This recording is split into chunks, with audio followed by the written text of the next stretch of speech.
नमस्कार दोस्तों, मैं जिस सबका स्वागत करता हूं आज की इस वीडियो में। तो आज की इस वीडियो में दोस्तों हम आपको बताने वाले हैं कि साइबर तहसील के लिए जो आप किसी भी प्रकार का जब भी आप ऑनलाइन विलेख तैयार करवाते हैं, चाहे वो दान हो, विक्रय हो, विभाजन हो या कोई भी विलेख जिसमें एग्रीकल्चर लैंड होगी, तो उस केस में क्या होता है कि दो फॉर्म जनरेट होते हैं, एक फार्म A1, एक फार्म A2।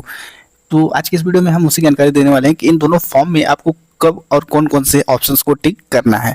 चलिए वीडियो को शुरू करते हैं। सबसे पहले दोस्तों इसमें दो लगभग 10 डिक्लेरेशन फॉर्म A1 में जनरेट होता है, उनको आपको टिक करना। तो सबसे पहला जो ऑप्शन है उसमें क्या होता है, जो सेलर है उसका नाम, उसके पिता का नाम, उसका पता, उसका मोबाइल नंबर, ईमेल आईडी, ये होता है। जो भी आईडी आप सेलेक्ट करेंगे, यानी जो भी आईडी आपने फॉर्म में फिलअप किया है उसके लास्ट 3 डिजिट आपको आईडी के रूप में शो होंगे और जस्ट बगल में लास्ट 4 डिजिट फिलअप करना होता है। तो यहाँ पे आप नॉर्मल की से फिलअप नहीं कर पाएंगे, इसके लिए फंक्शन की का आप प्रयोग करेंगे कंप्यूटर में, तो आसानी से फिलअप कर लेंगे। फिर इस चेक बॉक्स को क्लिक कर देना। जैसे ही आप क्लिक करेंगे तो पहला जो टर्म्स है ये क्लियर हो जाएगा। उसके बाद नीचे आइएगा और 2.1 में क्लिक करना है।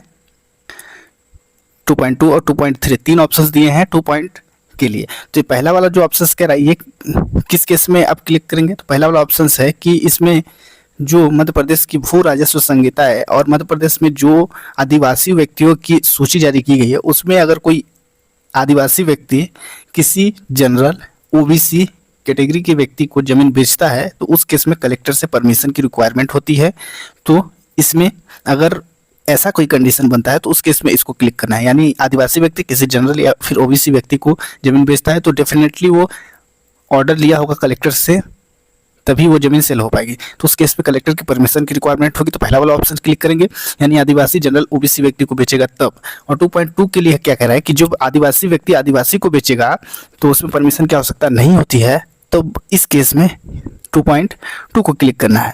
और 2.3 कह रहा है कि जो बेचने वाला व्यक्ति न तो आदिवासी है और जो खरीदने वाला व्यक्ति कोई भी कैटेगरी हो सकता है, लेकिन सेल करने वाला व्यक्ति आदिवासी नहीं है, तो उस केस में आपको 2.3 को क्लिक करना है। और हर केस में आप 2.3 को क्लिक कर सकते हैं, बट 2.1 और 2.2 को नहीं। अगर आदिवासी बेचने वाला व्यक्ति किसी अन्य व्यक्ति को बेच रहा है और कलेक्टर से परमिशन है तो पहला वाला ऑप्शन को क्लिक करना है 2.1 को। 2.2 में आदिवासी व्यक्ति आदिवासी को बेच रहा है तो 2.2 को क्लिक करना है। और जनरल कैटेगरी का व्यक्ति या अन्य जो भी कैटेगरी के व्यक्ति होते हैं, चाहे वो आदिवासी को जमीन बेच रहा हो, तो 2.3 को क्लिक करें।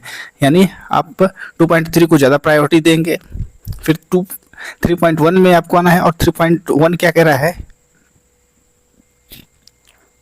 तो 3.1 कह रहा है कि जो लेने वाला और देने वाला दोनों व्यक्ति जो हैं वो आदिवासी समुदाय से रिलेटेड नहीं है, जो कि मतलब मध्य प्रदेश भू राजस्व संहिता यानी MP लैंड रेवेन्यू कोड 1959 के जो क्रमांक 20 में लिखा हुआ है उसके अनुसार जो 3.1 में क्या कह रहा है कंडीशन, कि जो देने और लेने वाले व्यक्ति हैं ये आदिवासी नहीं है, लेकिन जो जमीन है वो आदिवासी क्षेत्र के अंतर्गत है। यानी कई बार क्या होता है कि जिस गांव में बहुत ज़्यादा जिसकी आबादी होती है उस गांव को उसी क्राइटेरिया के अंतर्गत डाल दिया जाता है कि वो आदिवासी है, तो आदिवासी इलाका कहलाता है। तो वो आदिवासी इलाके के अंतर्गत है, लेकिन वो कृषि भूमि नहीं है, इसके कारण से कलेक्टर की परमिशन की आवश्यकता है। तो आप इस केस में 3.1 को प्रायोरिटी देंगे। उसके बाद दोस्तों अगला जो है 3.2 में आपको करना क्या है, उसके बाद 3.2 कह रहा है कि जो लेने और देने वाले व्यक्ति दोनों आदिवासी नहीं हैं, लेकिन जो मध्य प्रदेश भू राजस्व संहिता है उसके अनुसार जो जमीन है ये आदिवासी या कह सकते हैं अनुसूचित, चूंकि अनुसूचित जिसको हम SC कहते हैं, तो SC दोस्तों किसी को भी जमीन सेल कर सकता है, ये ST नहीं सेल कर सकता है। तो SC एरिया के अंतर्गत है और एग्रीकल्चर लैंड है, इसके लिए परमिशन की आवश्यकता नहीं है। तो इस केस में आप इसको क्लिक करेंगे। उसके बाद अगला कह रहा है 3.3 की जो भूस्वामी हैं, जो लेने देने वाले व्यक्ति हैं, तो 3.3 कह रहा है कि जो जमीन है ना तो आदिवासी एरिया के अंतर्गत है, ना तो बेचने वाला आदिवासी है, ना खरीदने वाला आदिवासी है, तो इस केस में आपको इसको क्लिक करना है। उसके बाद दोस्तों अगला कह रहा है 4.1 कि जो भूस्वामी है, जो बेचने वाला और लेने वाला व्यक्ति है, भूदान यज्ञ अधिनियम 1968 क्रमांक 28 और वर्ष 1968 के अंतर्गत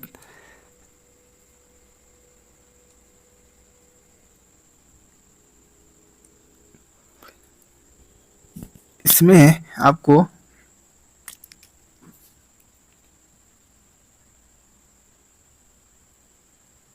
इसमें 4.2 को क्लिक करना है। इसमें कह रहा है कि जो व्यक्ति है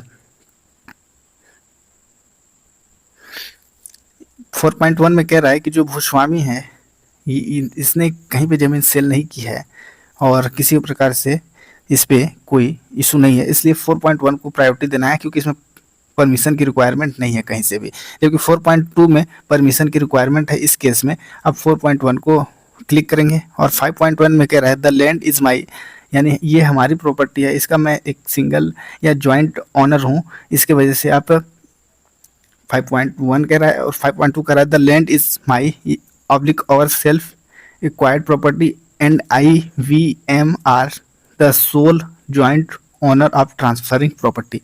तो आप 5.1 और 5.2 में से कोई भी एक सेलेक्ट कर सकते हैं, बशर्ते आप 5.2 को क्लिक कीजिएगा।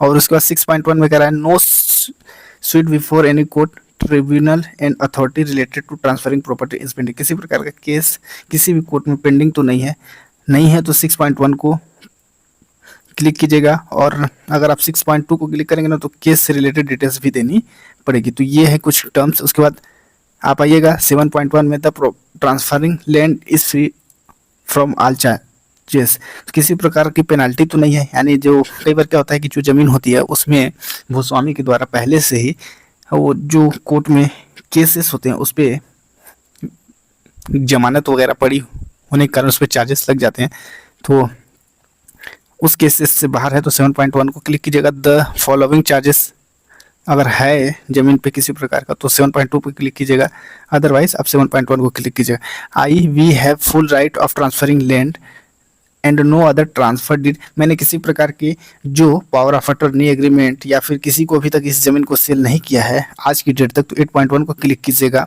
और 9.1 को क्लिक करना कंपलसरी है और 10.1 को भी क्लिक कीजिएगा। और इधर जो है आपने एग्री किया है ये सारा क्लिक करने के बाद नेक्स्ट पे क्लिक कीजिएगा। इतना करने के बाद आपको एक अगला फॉर्म जनरेट होगा जो कि अब क्रेता के द्वारा डिक्लेरेशन दिया जाएगा। तो अगला जो फार्म A2 ओपन होगा, इसमें जो लेने वाला व्यक्ति है पूरी विवरण उसकी शो होगी। उसके बाद नीचे सबसे आपको स्क्रॉल करना है और इसमें भी अब आपको यहाँ पे लास्ट 4 डिजिट फिलअप करना है, यहाँ पे टर्म्स को एक्सेप्ट करना है। फिर उसका 2.1 3.1 ये इसमें से क्या है 2.1 को क्लिक करना कंपलसरी है, 3.1 को भी क्लिक करना है कंपलसरी है। फिर अगला कह रहा है I/V belong aboriginal tribe as notified the state under subsection इतना अगला कह रहा है किसी भी प्रकार के जो प्रतिबंध से रिलेटेड इशू तो नहीं है, तो इस केस में आप 4.2 को क्लिक कीजिएगा और 5.1 को क्लिक कीजिएगा। और यहाँ पे कह रहा है कि आप व्हाट्सएप पे मैसेज प्राप्त करना चाहते हैं क्या, तो यस पे क्लिक कीजिएगा और मोबाइल नंबर फिलअप कीजिएगा और यहाँ पे ये इन दोनों एक बॉक्स को क्लिक करके नेक्स्ट कीजिएगा। तो इतना करने के बाद आप स्लॉट बुकिंग करने के लिए प्रोसेस कर पाएंगे। तो ये है दोस्तों डिक्लेरेशन फॉर्म।